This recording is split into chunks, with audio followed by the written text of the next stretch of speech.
j'ai été instituteur d'abord.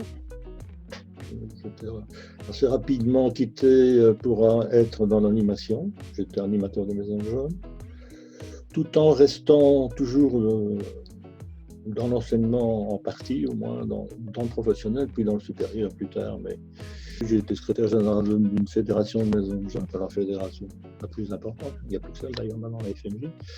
Et puis j'ai été engagé au ministère comme chargé de mission pour les maisons de jeunes, mais assez rapidement. J'étais chargé de l'éducation permanente. J'ai cherché de mettre en place le décret de 76. Voilà, c'est en 76 aussi que je pense que j'ai été un des cofondateurs de Peupliculture, donc je suis devenu inspecteur. Et assez rapidement, je suis devenu inspecteur général. Mais j'ai toujours gardé un pied dans la formation. Ouais, j'ai été aussi au Conseil de l'Europe sur les questions de développement, été engagé, enfin invité plutôt comme expert, sur les questions de développement culturel liées avec les régions, le territoire. J'ai été aussi quelquefois conférencier invité dans des universités, dans des masters en administration culturelle, quoi. Voilà.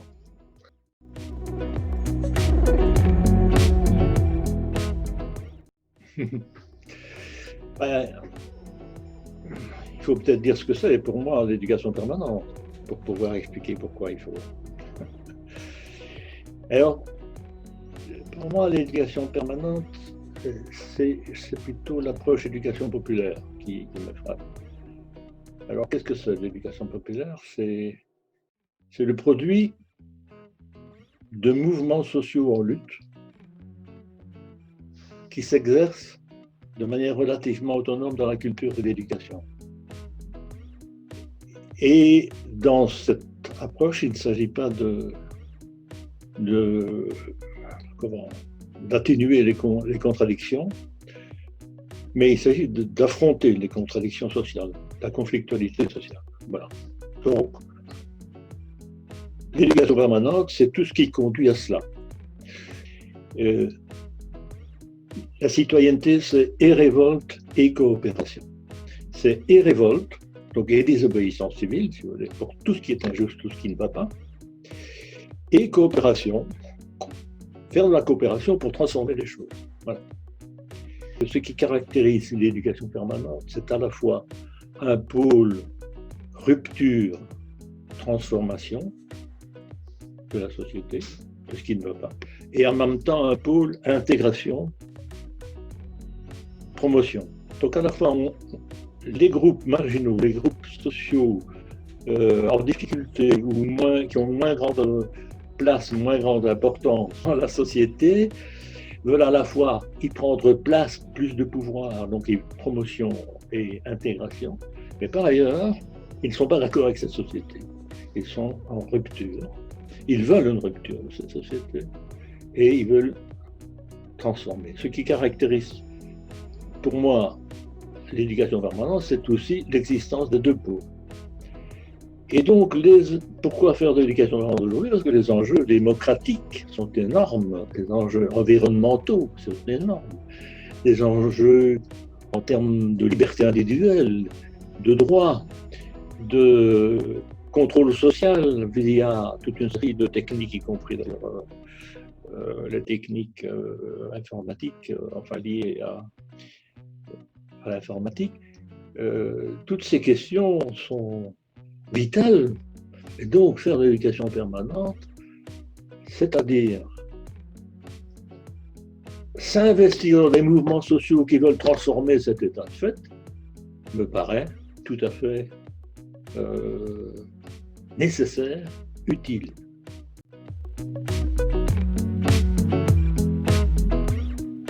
Toute cette réflexion sur les libertés individuelles et de la juste mesure par rapport à l'aspect sanitaire et l'aspect aussi liberté individuelle et capacité, notamment capacité de manifester encore.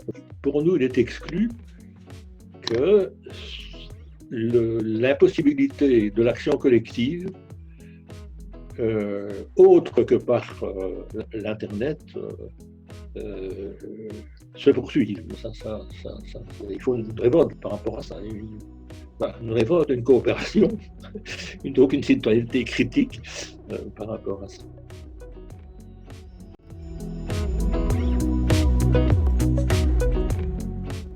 Il faut renforcer la solidarité du réseau.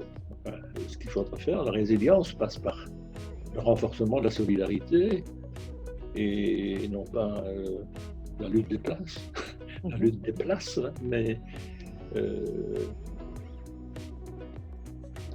les enjeux sont tellement énormes que il n'y a pas d'autre choix.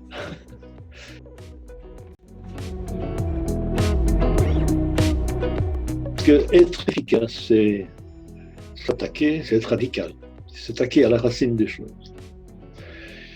Une organisation qui n'a pas dans ses différents processus, information, animation, production culturelle, conférences, etc., n'a pas clairement l'enjeu de s'attaquer aux contradictions, à la conflictualité sociale, aux problèmes que j'ai cités en début d'interview, celle-là n'est pas efficace. Qu'est-ce qu'elle fait? Elle atténue les effets des différentes crises et elle aide les gens quand même peut-être à avoir une meilleure analyse, mais pour moi, ce n'est pas une structure efficace. Une structure efficace, c'est celle qui prend les choses à la racine et donc s'attaque de front aux grands enjeux dans les différents... et articule ce qu'il fait avec l'action revendicative et transformatrice. Donc, voilà. L'articulation et la radicalité me paraissent deux conditions.